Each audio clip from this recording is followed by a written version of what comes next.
took. Okay, so you're saying you did not see the press conference clip of Nerd Doozy saying, "I'm a dumbass," and I'll put the audio right here so we have it. Oh man, I'm a dumbass. How about that? I'm gonna put it in post. I'm desperately trying to upload it right now. Okay. give me the best spark notes of. Okay, I so mean, you remember the fake punt decision on 4th and 9? yeah, It was directly related to that. He goes, "You can put that 7 points on me. I'm a dumbass." it's good. That's good accountability. I would like that realization before we do the fake punt, but I've been told, and I didn't look at it this closely because I kind of tried to put that play out of my head, is that it would have worked had Rasheem Biles not fallen down. But also, the clip went on Twitter that the long snapper was clearly just angled right towards Rasheem Biles. Like, oh, I wonder where that ball's going. Not to the fucking punter. yeah, just that is a weird spot to do a fake punt. Like I don't know. I mean, I get it, I guess, because it's your offense hasn't done anything in the entire half. We're kind of getting ahead of ourselves. Like, get a spark, keep the ball.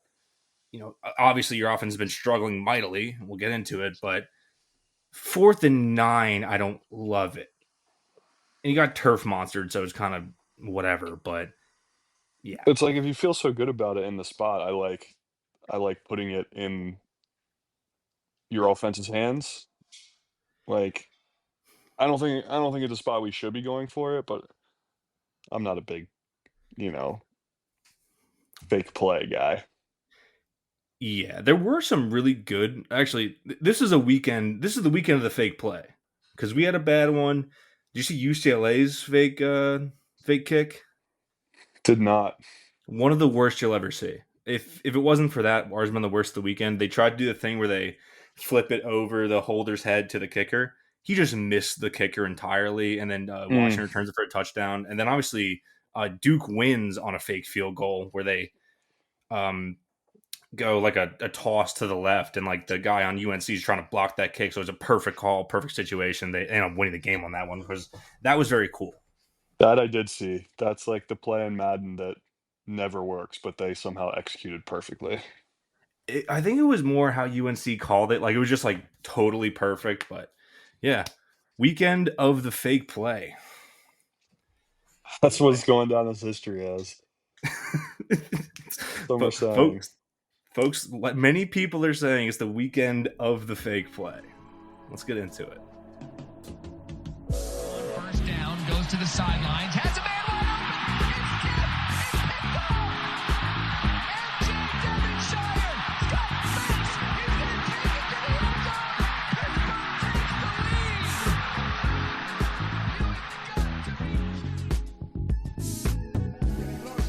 It reminds me of last year in the Garden against St. John. And guys just stepped up. Blake hits a what the hell 3. We're like, what are you doing? And he's done that all year. Klicka out to Bizzario. It's over! The Pitt Panthers have upset Wisconsin. Anybody if he hits his field goal. Up and got it! Sauls does it again! What is up, everybody? Welcome back to Simplify Podcast. I'm your host, Zach Kaminsky. I'm joined by my co-host, Mason Kling. Our third mic, Ian, he is currently out of office. He's in Portugal, and we're not going to make him stay up until what would be about 1:30 in the morning to go record an episode. But When we're did he here with leave? you tonight. What's up? When did he leave for Portugal? I think legitimately right after the Georgia Tech game. Like I think Okay. that's Sunday. Okay, I was gonna say if he was in Portugal for Georgia Tech, tell him to Oh buy no, a no, ticket a wait, week no. later. He left the Friday before, and because he was there for the game. He was texting me about it.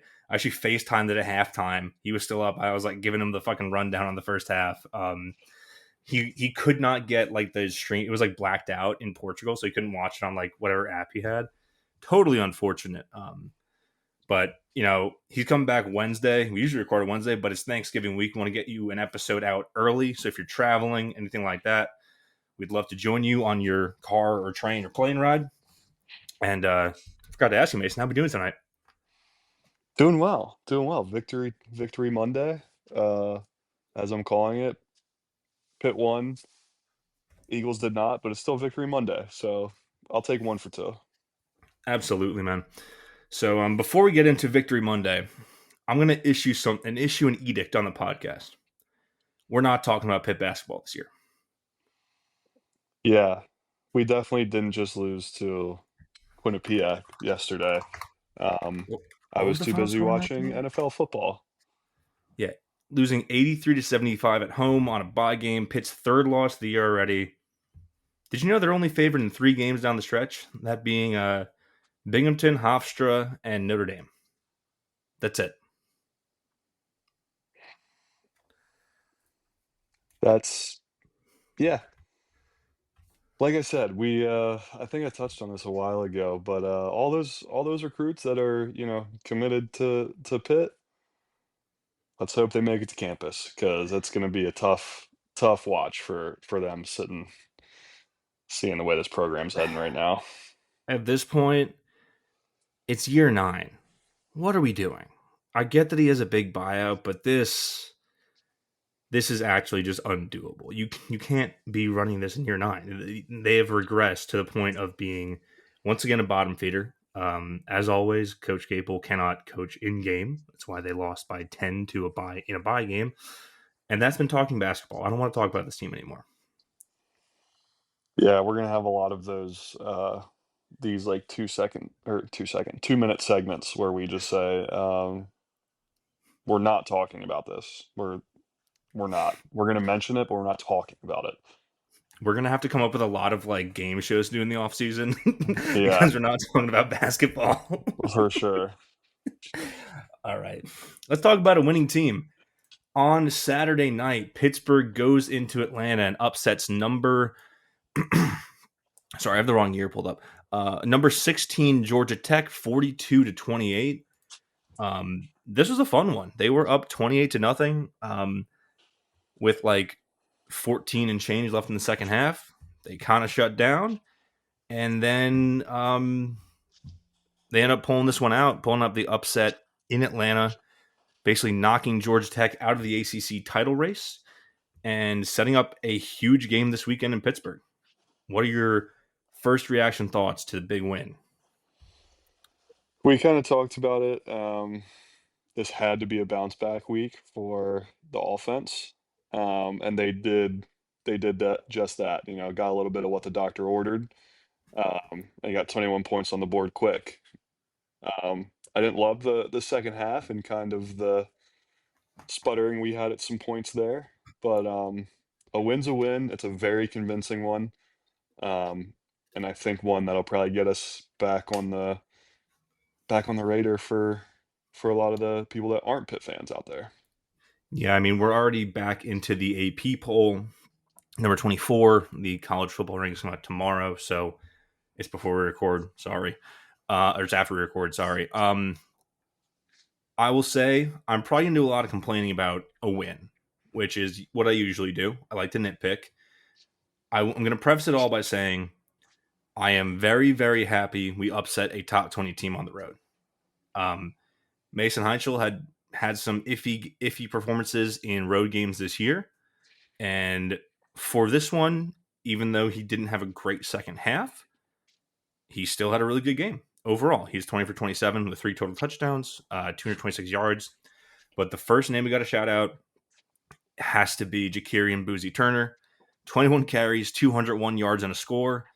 It reminds you of a little guy named Vincent Davis who did this 5 years ago in Atlanta. He went 25 carries for 247 and a score.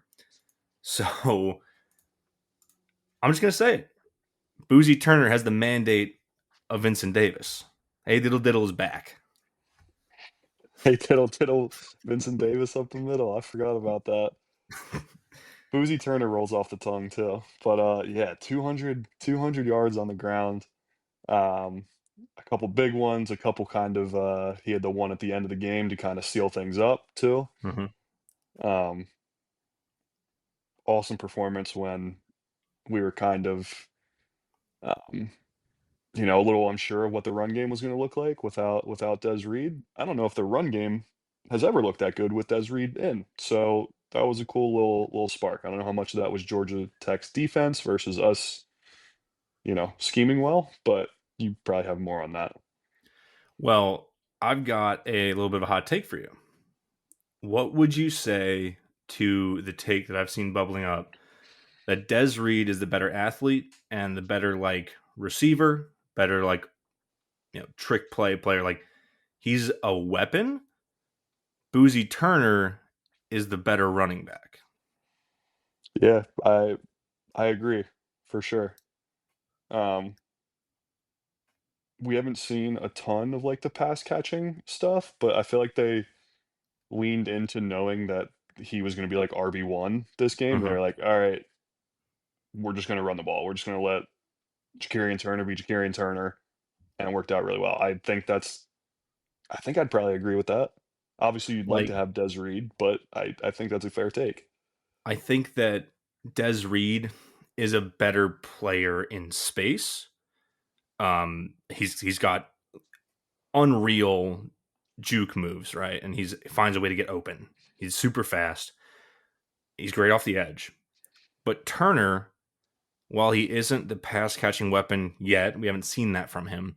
He's a better runner between the tackles. Like you said, that last touchdown to go and seal the game, put him up 42-28 late. That was a run through the B gap.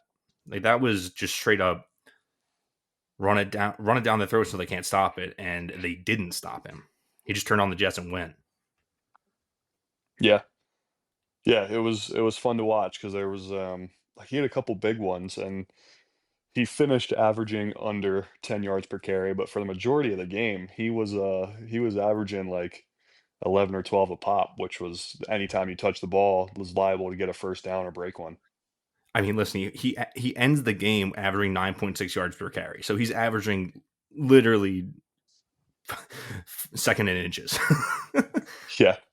Yeah, I think if we can keep that kind of run game going, you're not going to lose many games if that's the case. Yeah, no, I think he unlocked something that was pretty good. We'll say the passing game looked a lot better. Kenny Johnson continues to be this number one receiver. We even got a tight end involved in this game. I will say the two Kenny Johnson, the big catches he had, the one for the touchdown, then one to set up Jules Goff's touchdown, the third one, both just fantastic routes that he ran. Mason Heinzel stays in the pocket on both these, including on all three of these big catches. Stays in the pocket. He moves up to find Kenny Johnson for the first touchdown. Stays in the pocket to find Justin Holmes, and then the other Kenny Johnson catch that set him up on the 1 yard line. It was a efficient game from Mason. I will say that he got sacked too much. I think he took 6 sacks in this game, which is not what you want to see, especially against this Georgia Tech defense. But when he wasn't getting sacked, he was very, very good at finding guys who were just streaking open down the field. There were just no hiccups in the pass game when he had time to throw. And even when he didn't have time to throw, he took a couple hits. He still found his guys. I can't complain about 20 for 27 when he actually did throw the ball. O-line kind of got busted up a couple times. That's going to be a big point of, I think, correction for this team moving forward to Miami, who we'll talk about in a little bit. But they've got a front seven you have nightmares about. Yeah, we got to get a different juke move for Mason other than just the backward spin out of the pocket. That's his go-to, and I feel like it was 2 or 3 times in this game he spun right into a sack. He would have got sacked either way, but it's scary when he does that. It's cool when it works, but yeah. Do you think that it's he watched a little bit too much Kenny Pickett tape? Because that was Kenny's favorite move too. Could be. I mean, hey, if you're looking for a guy to watch some college tape on, that's what I'd like to see this offense looking like. So I get it, but just something else to keep them on their toes a little bit more. I don't know. I think Mason does some of his best damage when he moves instead of spinning out. When he moves up in the pocket, he's such a good passer. And I get it. Like sometimes there are guys like double blitzing the A gap. You can't step up. But a Yeah, lot of the time, I would have rather him stepped up when he could rather than spinning out and then still getting sacked for a loss of 10 or whatever. agreed. Because what he's also really good at is like we get in trouble when he gets those kind of sacks where he's spinning out and he gets tackled because then they're like, 10-yard sacks versus if we step up, a lot of times he'll find a lane where he can even get a yard or two out of it. And Mm-hmm. it's like, a sack when it's kind of like a, net neutral. Um, so I think the type of sack is important and stepping up will definitely make that better. Yeah. I mean, listen, it's like the offense put up 35. I'm not Yeah. really finding a lot to like. We're nitpicking, right? We Yeah, this is for a great sure. win. It could have been even better, and we're just insane about football. We just see things and we're like, hey, this could have been better. Speaking of things that were awesome all night, the defense had a fantastic game plan to neutralize Haynes King. They hold him. I mean, listen, these are the stat lines, right? 27 to 41 for 257, 2 picks, 2 touchdowns. You will take that every single day against the number one offense in college football. They got 121 on the ground, 76 of which was Haynes King. They only sacked him once, but I mean, hey, those 2 picks were game changers. The first pick by Baines Marquez set up a short score. I believe that one set up Justin Holmes, if I remember correctly. Um, and then the second one we haven't gotten to yet, but the 100-yard pick by Braylon Lovelace. I want to put this out there. I called that at about 7 o'clock. I said, I'm feeling a linebacker pick tonight. I love it. But I'm glad you said it because that was the most important play of the game by a million percent. Yeah. I mean, it was a 14-point swing. Georgia Tech is on the 5-yard line. He jumps around. He sat on that the whole time. It was a very smart play. And then he just books it. I thought during that return, somehow a Georgia Tech player was going to come out of the middle of nowhere and stop him. He was untouched. It was a beautiful pick six. Yeah, Haynes King must have. They didn't really show a replay on the broadcast, but he had to get blown up or tackled immediately after he threw that because I was like, same thing as you. I was like expecting, I was like, somebody, he's gonna have to make a move or something, right? But there was nobody. He just had 100 yards in front of him. That was awesome. So I I was wondering the same thing. It's like, where the fuck's Haynes King? He's like an Yeah, athletic person. right. I watched him play 4 or 5 times today because it was just awesome. And then I finally realized, you're right, by the way, he gets hit and taken to the ground right after he lets go of that ball, or he falls down to the ground, and that's why he just ran that way because it was only O linemen to stop him, and they were not catching Braylon Lovelace. Yeah, yeah. That was. I mean, when we, regardless of what happens next week, regardless of what happens, kind of the rest of the season, bowl games, we can probably point to that as saying maybe the most important play of the entire season. Like, if Georgia Tech scores there, this game goes completely Yeah, different. because that sapped all their momentum. They had all the momentum at that point. It's 28-14. They've scored 14 straight. The Pitt offense has looked like dookie water since early in the second quarter. This is what, midway through the third or something like that. It's Yeah, yeah. The crowd was getting into it at that point too. If they put 7 on the board and Pitt comes and goes 3 and out, like that's that environment can. We did a really good job of keeping them kind of at bay because I know they can definitely get rocking in Atlanta, but we did a really good job of every time the crowd started to get into it, kind of had an answer, which was really important. yeah. I mean, I do want to shout out the crowd. They were rocking on the broadcast. You could hear them, but like you said, anytime they got to a point where they had it within a score, right? When they're about to score 7 on that long drive, we get the 100-yard pick six, and then right after the short drive for the with the fake punt that was disastrous, and Boozy Turner takes it 56 yards to the house, took the energy right out of that stadium, and it's nothing but like a clutch gene almost, right? They just went in, and when the moment was the biggest, they did it. And that's something we haven't seen quite often with this team in close games. And to do it against the number 16 team in the country, who I still think is probably going to be underrated. Their resume is not great, but they're still a good team on offense. Nothing short of impressive. Also, do want to shout out the defense as a whole. I mean, we already talked about KBM and Lovelace for the two very important picks. They were hitting Haynes King harder than like anybody else this season. I mean, Cruz Brookins just absolutely took him to the woodshed twice. Rashad Battle had two very important pass breakup hits early in the game to get them off the field, right? Like, as much as I have maligned Rashad Battle on this podcast, he was instrumental in winning this game. I think it was his third down and fourth down, like pass breakups. Like, it was a third down pass breakup early in the game where he just laced the guy. Guys drops the ball. And like, I do want to give credit to Haynes King here. He was taking some absolute beatings from the Pitt secondary and those linebackers and tackling. And he got up and he played. So that's hard to do.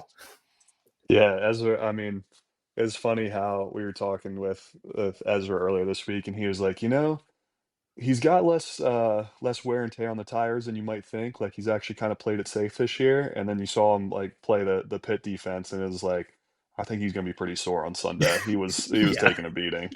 Yeah. I mean, listen, he looked good in that game, right? Yeah. Outside the two picks, he did like those two touchdown throws were very impressive. The receiver Isaiah Canyon had a great catch for his second touchdown. Like, all credit to Georgia Tech. Pitt just went in and won. Yeah, dude, I feel like I've got this team figured out because I felt so good going into this game. Like, didn't have that feeling last week against Notre Dame. Mm-hmm. It just felt like one of those games like I said, we had an answer for everything. We were making the right plays at the right time. Even if things weren't perfect, it just felt good, felt right. Yeah, sounds about right, man. I don't think I have anything else. Just a really fun win. I know you're not tapped into Twitter, but the whole joke this week is that every time Pitt goes on the road, the fans are like, "Oh, we're taking over this stadium," and the thing going around this week is helmet stripe Bobby Dodd. And in one of the victory graphics, the Pitt social team very sneakily put in a Pitt helmet stripe in Bobby Dodd. So shout out to the guy or girl who did that, or they them. You're plugged in. That was sick. Wait, speaking of the crowd, did you see the guy on the broadcast that it was a football guy? BYOF? Yeah, bring your own football. That's awesome. Do you think that was a flask? I'm not sure about the alcohol prices at in Atlanta, but could be. Even if it was just a regular football, I love the mood. The move. Bringing the football is an awesome move. I think we need to incorporate that more and more. That guy had it fucking right, man. Yeah. You never know when. Hey, maybe they almost ran out of baseballs in the World Series, or was that the NLCS or ALCS? Like, you never know. It could happen. It could happen at the college football game. That would be so fucking funny, dude. Does anyone hear of a football? Oh man. Okay. I'm not gonna recap any of the other games because frankly, I didn't get to watch much. I actually went to the Michigan Maryland game. Real quick. Actually, before we get to that, Sam Carpenter might be the most injured kicker of all time. The kicker with the club is the funniest visual I've ever seen. And then he shanks 2 kicks in a row. Yeah, that was we got to figure something out there. We got to Bukowski take your steroids for your mono and get right. We need you back out there. Alleged. We're going to say that the rumor is that Trey Bukowski has mono, and that is alleged. It is a rumor.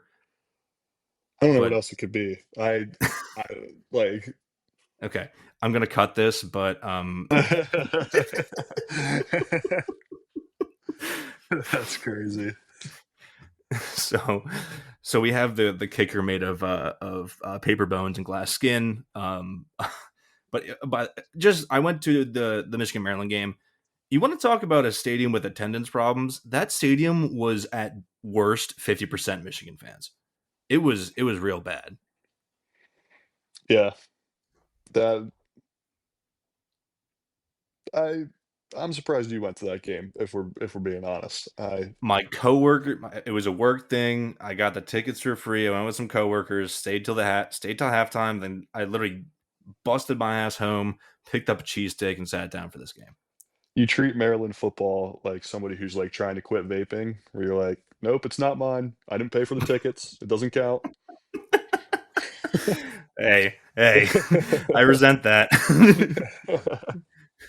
Okay, that's enough Maryland football for the podcast. Let's talk about the big game this weekend. I just want to start this out by saying 2 months ago, we were talking about trying to scrounge up the money for Pat Narduzzi's buyout.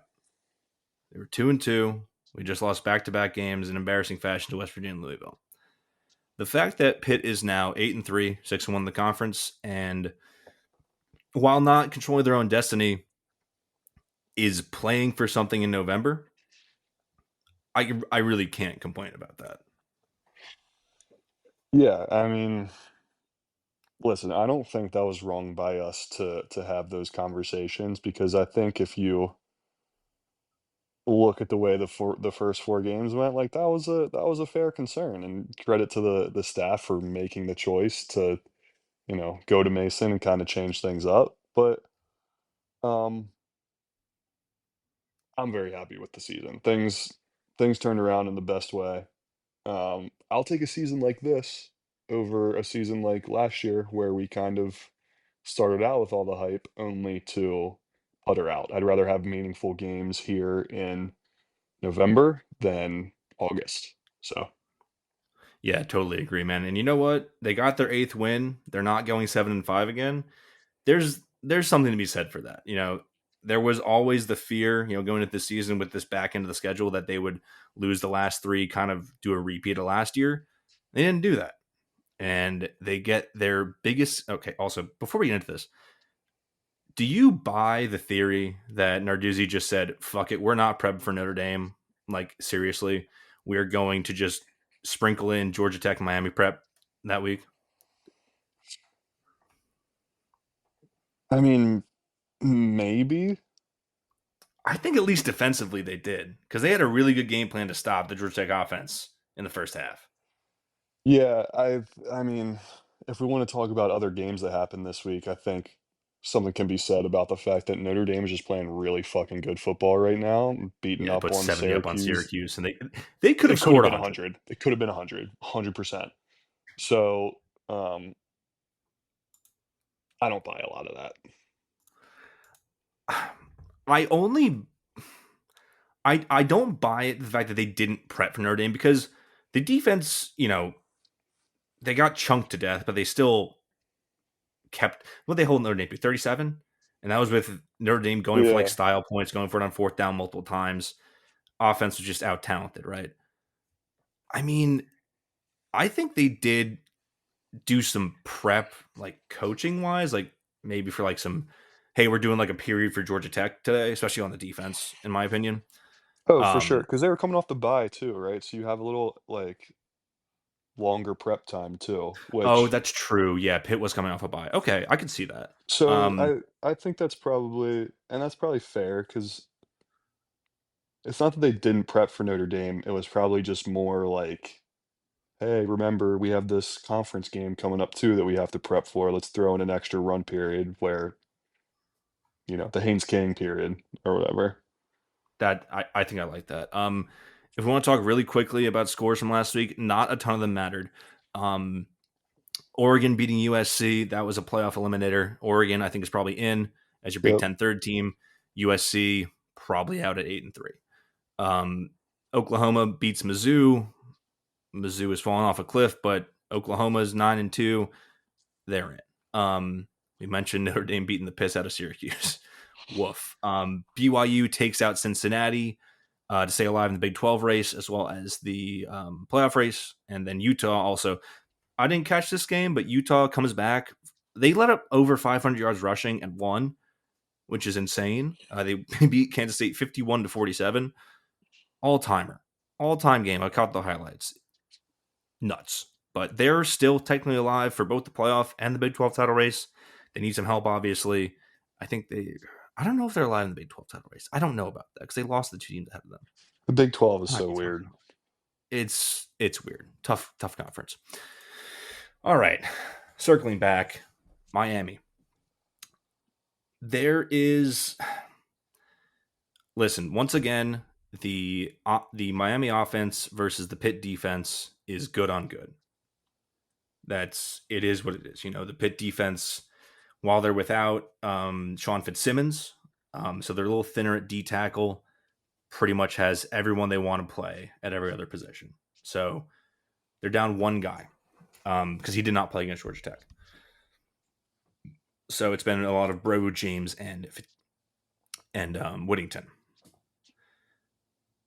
The problem is that, unlike last week when the Georgia Tech defense was a very movable object, the Miami defense is a not very movable object. They are fantastic on defense. They're a little middling against the rush, but they have a very formidable D-line. And that's where I have my concern, because that's where Pitt got into a lot of trouble against Notre Dame, that they could not move the Notre Dame D-line. And obviously they've had sack issues the whole year. They had 6 last week against Georgia Tech. And that's the issue. If anything, in this game, if they get a couple of lucky throws, maybe a long offensive touchdown, my key for this game is it's got to be the defense that scores points here. I think to spring this upset, Miami's 12, I think.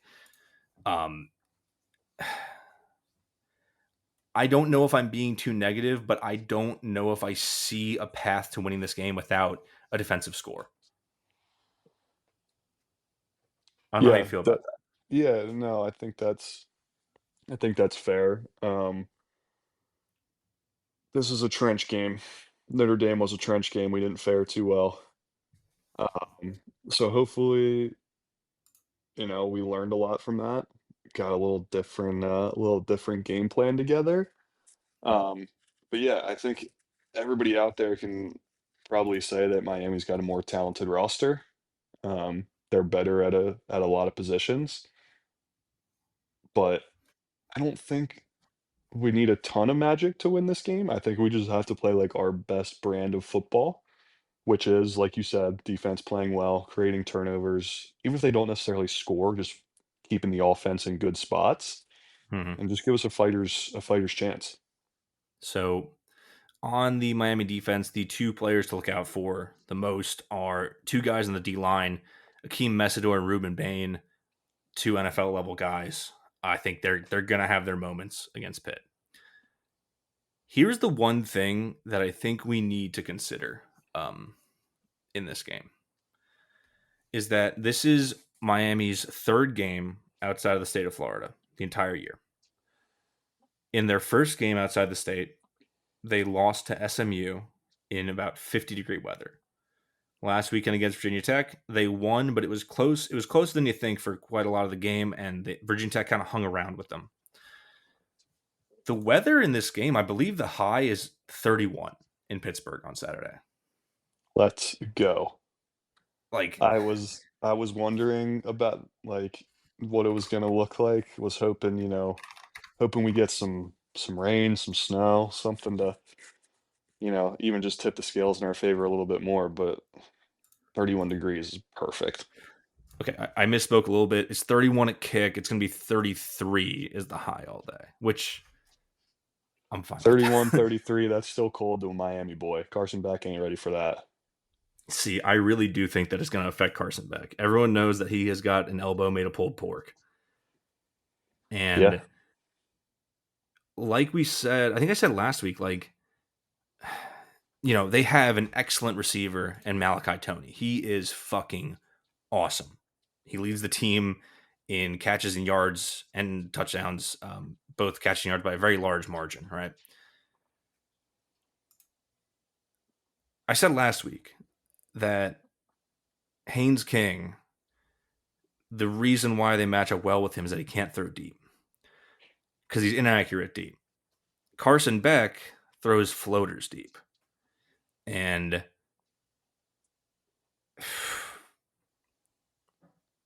those are turnover-worthy plays there. If you have a guy within a couple yards, you need to be going for those balls, right?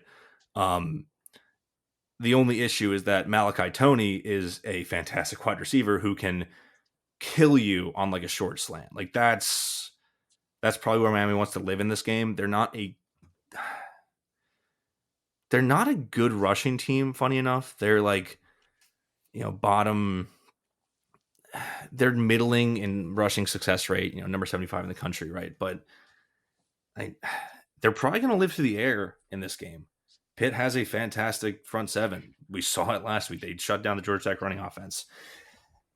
This is a test of the secondary in a very big way. Like that's, I don't know. From the Pitt offense, I'd like to see more Ja'Kirian Turner. He has proven himself as a fantastic college back as a true freshman. I'd like to see him give Mason a little bit of breathing room in this game. Agreed. I'd love to not have to throw it, 40 times. I think the balance we had in this past game versus Georgia Tech was kind of the recipe for success for Mason. So I agree 1,000%. Whether it be, obviously we're gonna get a lot of Ja'Kirian Turner, but Jules Goff, whoever, just try to take a little bit of that pressure off. Yeah, like just live in that, like I'll say live with the run game, try and chug it forward, and then honestly, I know that Cade Bell is very much he likes his 10-yard, 15-yard routes. Got to throw some slants in there this week. Got to throw some quick hitters in because you're going to need to relieve some of I think that Miami will come into this game with a game plan on defense to really just pin their ears back and go after the quarterback because they know that Pitt's relative weakness, right, is their O-line. There has to be some sort of escape valve in this game where you've got some quick hitters to then make the defense think twice about sending the house on passing downs. Yeah, agreed. So I don't know. I think it's low scoring. I think it might be a little bit ugly. I don't feel great. I felt really good going to Georgia Tech. This one, I don't know.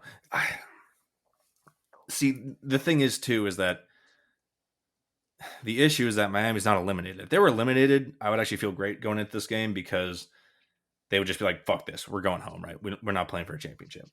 Miami does have a very slim path to the championship, but the games that influence this, and we'll talk about this when we get into the games of the weekend, they all happen after us. So both teams are still playing for a shot at the title. So unfortunately, it will not be this team has quit, but Pitt can maybe make them quit by hitting them really hard in the cold.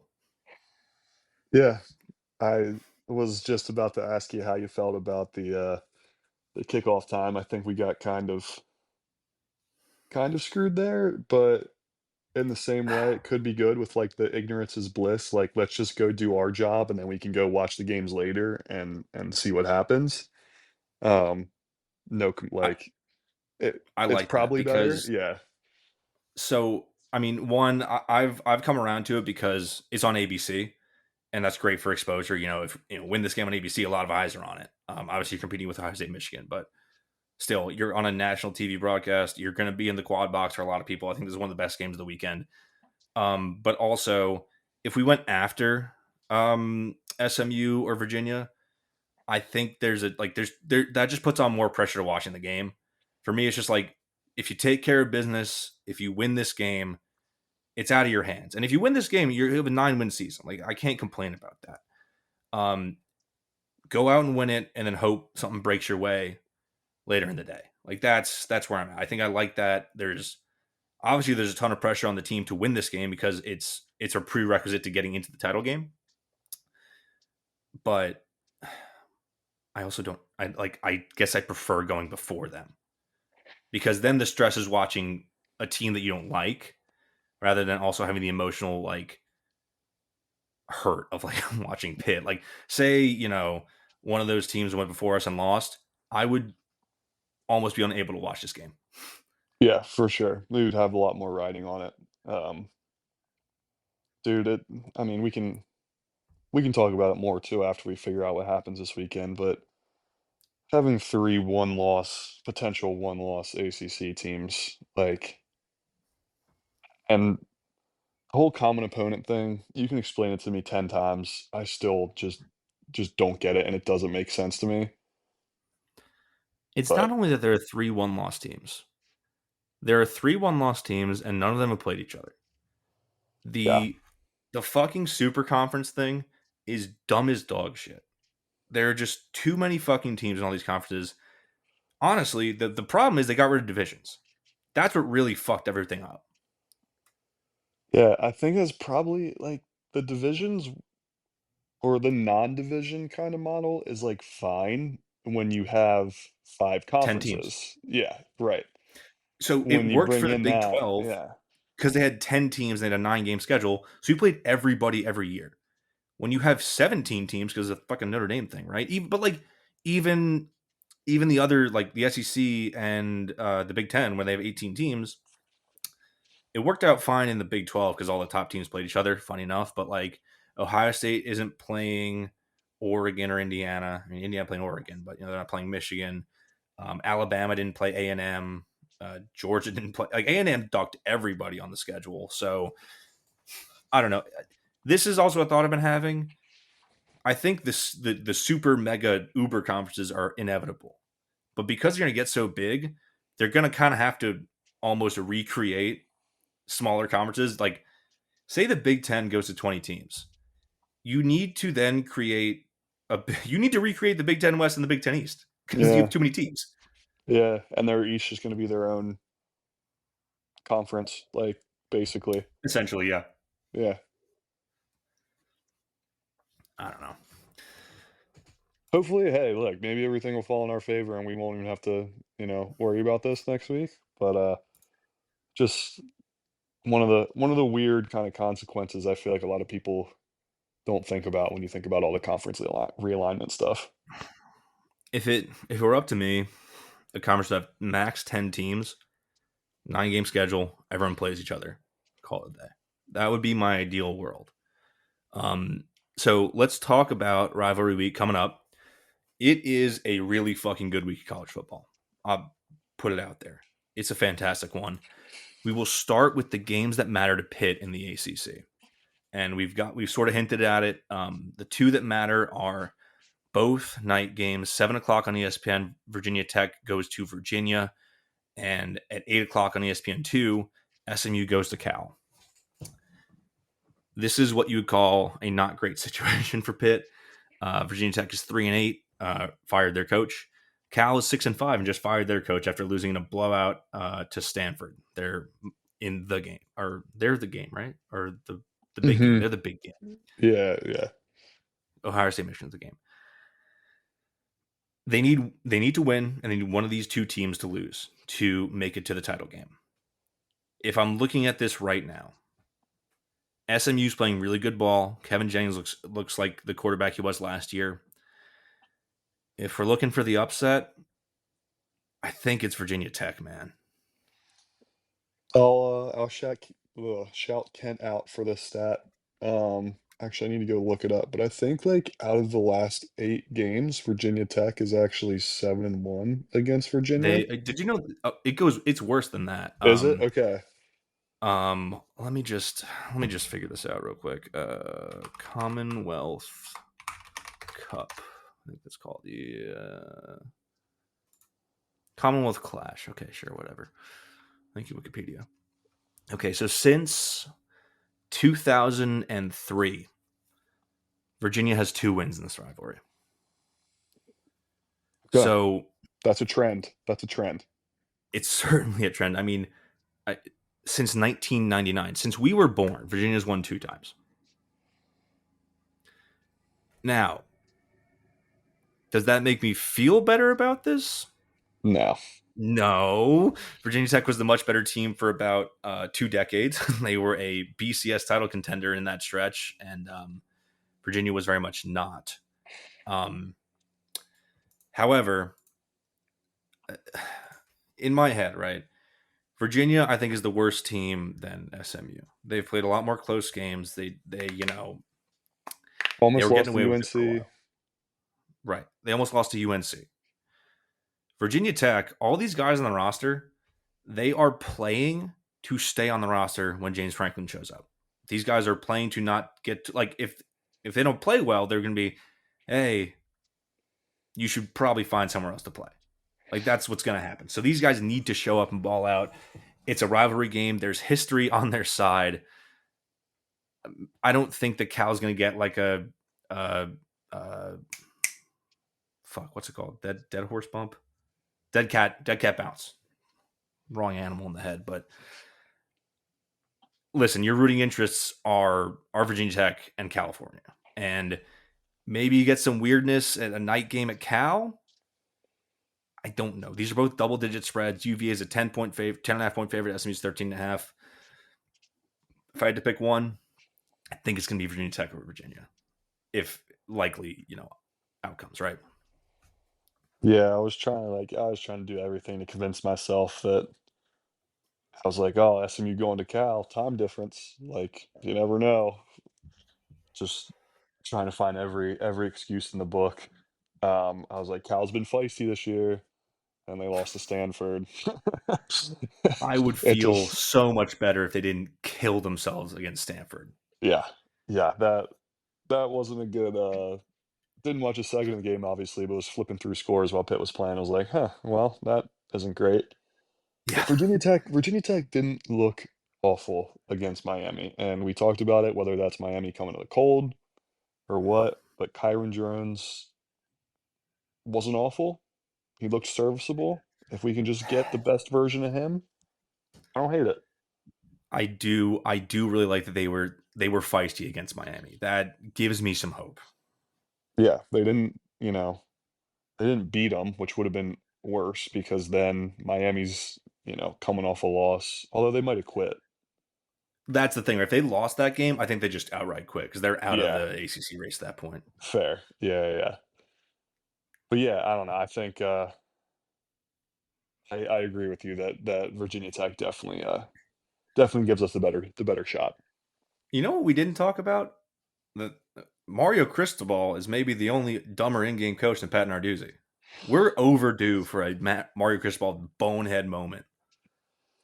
Yeah, So yeah, I do. I feel like this isn't even like a Pitt thing either, but this Miami going to Pittsburgh thing, I feel like has been on like every college football analyst's kind of like, oh, if Miami was going to drop a game they shouldn't, like where would it be? It was before Pitt was before they even knew Pitt was good, that was the answer. And now that like we're playing good ball, I think it shapes up okay for us. Some some sorcery, some weird stuff. yeah. All right. Well, let's talk about the rest of rivalry weekend here. You've got Maction on Tuesday. It's not good Maction, but it's Maction.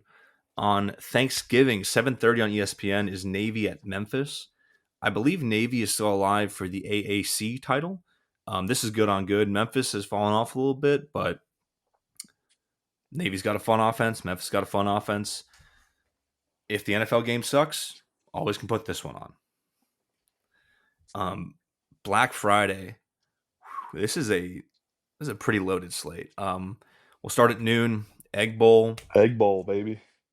Is Lane Kiffin going to leave this job right after the Egg Bowl?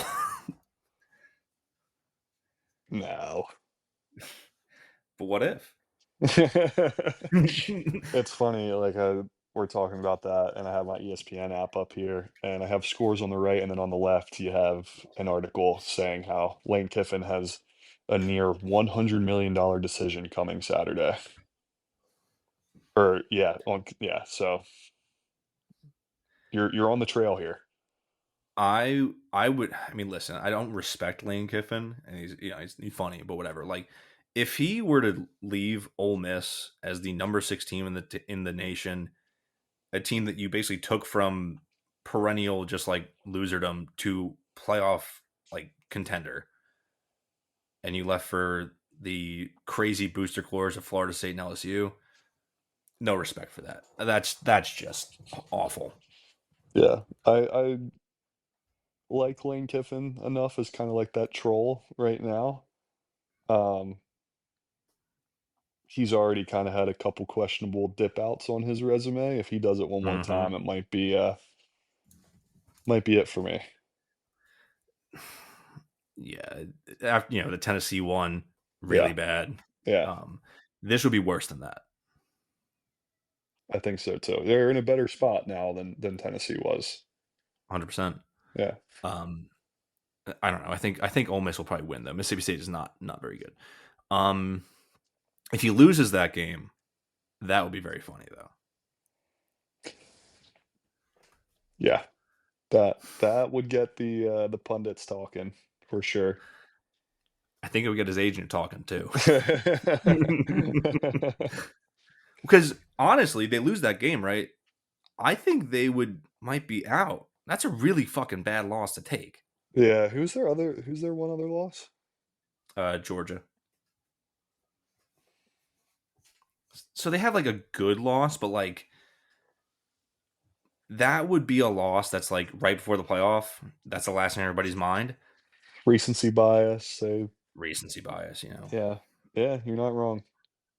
Because also maybe Oregon like jumps them in the rankings, so they get pushed down to like 7. I just didn't fall in like because if they fall to 12, then they're out for the G5 and ACC champions. Like in this playoff year, we haven't talked about it much. If you're an at-large, you have to be 10. You have to be 10 or higher.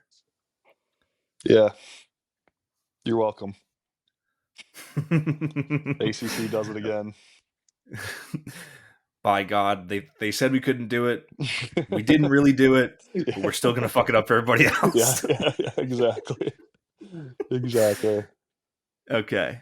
Next up, also at noon, you've got Utah at Kansas. Utah still fighting to be a playoff team at large.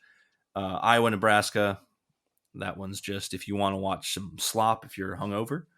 I don't know why we're talking about noon games. Sorry, this is Friday. I'm all fucked up here. Moving to 3:30, the big one: Georgia Tech versus Georgia in the Benz in Megatron. Shit, I still think Georgia Tech could do this. I still think they could do it. And that would be not a conference game, right? So we can most definitely Yes. root for Georgia Tech. Like I think if they go and beat Georgia, that's incredible for us. Mm-hmm. So yeah, let's go Yellow Jackets. Yep. And then the nightcap, 7:30 ABC, Texas A&M at Texas, and 9:00 is Arizona versus Arizona State. By the way, both Arizona teams having sneaky good years. They're both 8-3. And then Texas A&M undefeated going into Texas that may have maybe found their stride a little bit, but their defense looked a little shaky against Arkansas. I tend to think that Texas A&M gets it done, goes 12-0, and knocks Texas out of the playoff. Those hypothetical for you. Mm-hmm. If Texas wins this game, see the committee putting them in at 12. Not in the final rankings, but just jumping them up The 5 12th spots. team. Yeah. Yeah. I could see it because it would be the best win anyone's had all year. Beating 11-0 Texas A&M, that would be the best win on anyone's resume. Yeah. At this point, I'm kind of rooting for some chaos, so I think I'm going hook 'em horns in this game. Not that I think it'll happen, just what I'm rooting for. This is the kind of chaos where it's like, I don't know about this one because it would then clog it up with more SEC teams. I don't want any of that. But I don't know. I think that Texas's run defense was shaky against Arkansas in the quarterback run game, and if there's one thing that Marcel Reed, the quarterback for A&M, does well, it's run the ball. A&M also has a pretty good defense. Arch Manning's been up and down. He had a good performance against Arkansas, but Arkansas didn't stop anybody. So there's that to consider. Moving into Saturday, the big one, 12 o'clock on Fox. It's the game. Ohio State is trying to stop a 4-game losing streak on this one. I tend to think they get it done, but it is in Ann Arbor. Yeah. Dude, I mean, 10-point favorites on the road in Ann Arbor. I What don't was know the that line Michigan's in gonna win. I don't know 2021? that Michigan's gonna win this game, but that seems like too many points to me for this rivalry. Yeah. Well, does it have the final line for this game? Or I don't think they had the line on games before they got their betting partners and everything. I don't know what the line was back in 2021. I think it was a pretty close line on that one the first time they beat them for the first time in like 10 years. Yeah. Um, the only thing I can see with this is like Ohio State is the best team in the country, hands down, right?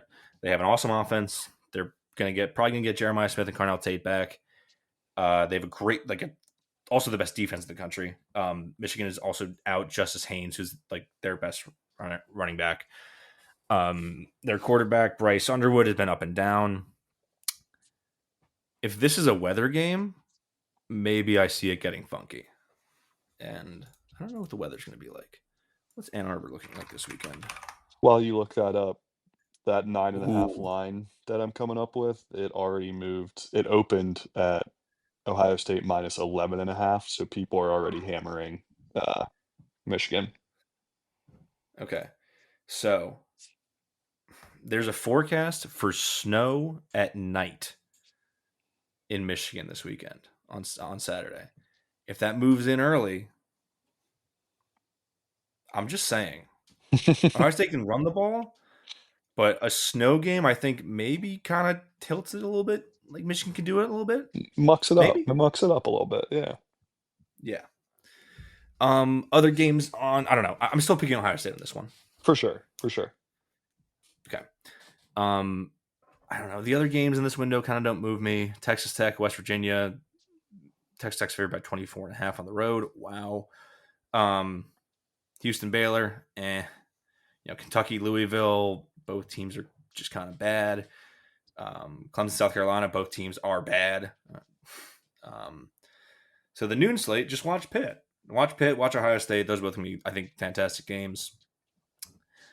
Moving to the afternoon, the big ones are Oregon at Washington. Oregon, I think they're probably in at 7, or I guess that's last week's rankings, but they're 10-1. I think they tend to take care of business against Washington after they really did handle USC in a way that you want to see from a playoff team. You've also got Vanderbilt, Tennessee. Vanderbilt's got to have this one to get in the playoff, 100%. Like, this is the one they need to have. They looked good last week against And Kentucky. they beat up Kentucky. I mean, they beat up Kentucky, but, a lot of teams beat up Kentucky. Yeah. I think Vanderbilt might have an issue in this game because while Tennessee is like okay, they can throw the ball, and that's Vanderbilt's weakness. They have a terrible secondary.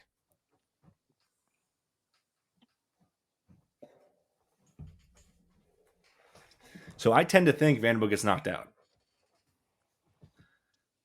I'm fine with that. Let's get the ACC Yeah. out of the playoff, like you said. Yep. Just want to shout this one out real quick. Penn State is fighting Rutgers for bowl eligibility. Very funny. They're going to get it. Let's go Also, Scarlet Knights, baby. the fucking coach wearing the Joe Pop pin, that's fucking gross. The best thing James Frank... You didn't see this? No. Okay. Terry Smith, the interim coach Yeah. at Penn State, was wearing a pin. It said Joe 409. All right. Which is very clearly like him signaling to the boosters, like, I want this job. I'm a Joe Pop guy, because everyone knows there's a booster corps there that still wants to like take the statue out of hiding, put it back out there, right? The best thing that James Franklin did for this program is change the narrative around them from, hey, they covered up a child molestation scandal to, Penn State can't win the big game.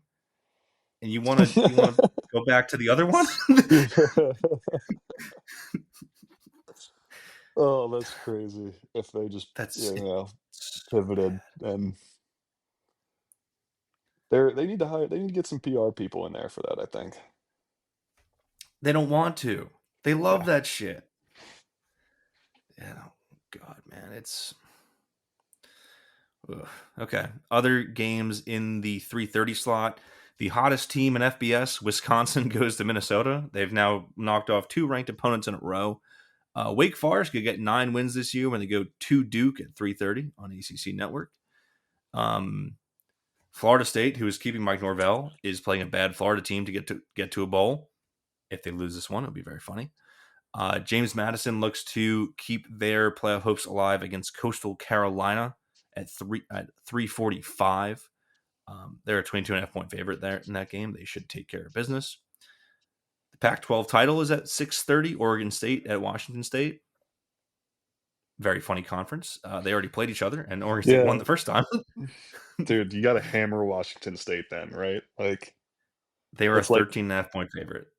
it's like in the NFL. Like it's tough to beat a team twice, man. You don't get that in college. Now you do. You don't get that in college. I'm trying to think. Are the other G5 games? No, we didn't pass them. Okay, good.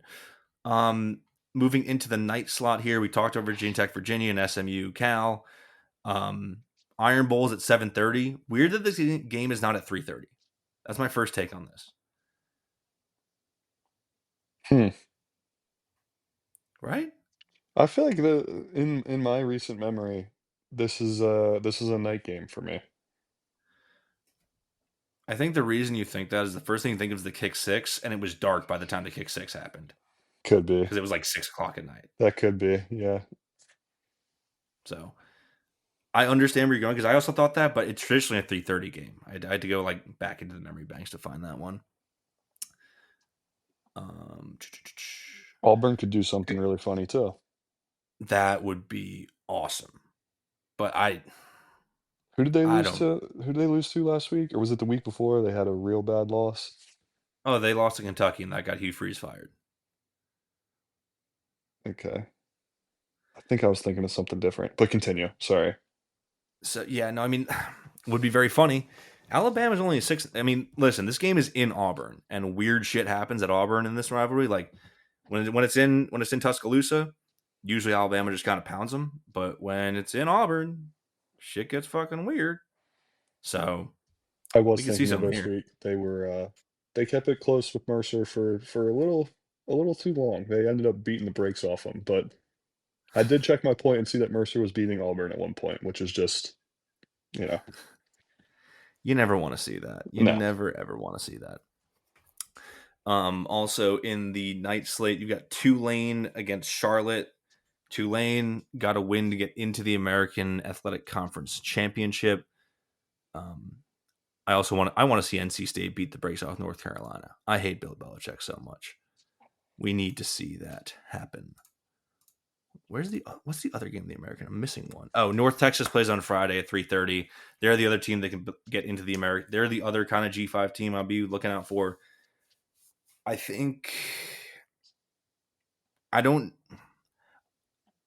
if I had to guess, I think it's going to be North Texas and Tulane for that G5 spot. But maybe if James Madison gets some style points this weekend, they kind of skated by against Washington State last week. They can get style points against Coastal, maybe, but I think it's the offense of North Texas is so eye-popping that it's going to be, I think, North Texas or Tulane. They're both 6-1 in conference. North Texas is 10-1, and Tulane is 9-2. So that's rivalry week. A lot of important games, a lot of big games, and one of the biggest Pitt games in memory. It's the biggest game since last Saturday, I guess. Yeah, true. The biggest game is the next one. Any final thoughts on the weekend? No, everyone have a happy Thanksgiving. Enjoy your friends, enjoy your family, enjoy the football. Hope you're not stuck in too much traffic right now. Thank you for listening. If you like the show, follow us on Twitter at Simplify Pod, and we will talk to you next week. Go to Pitt.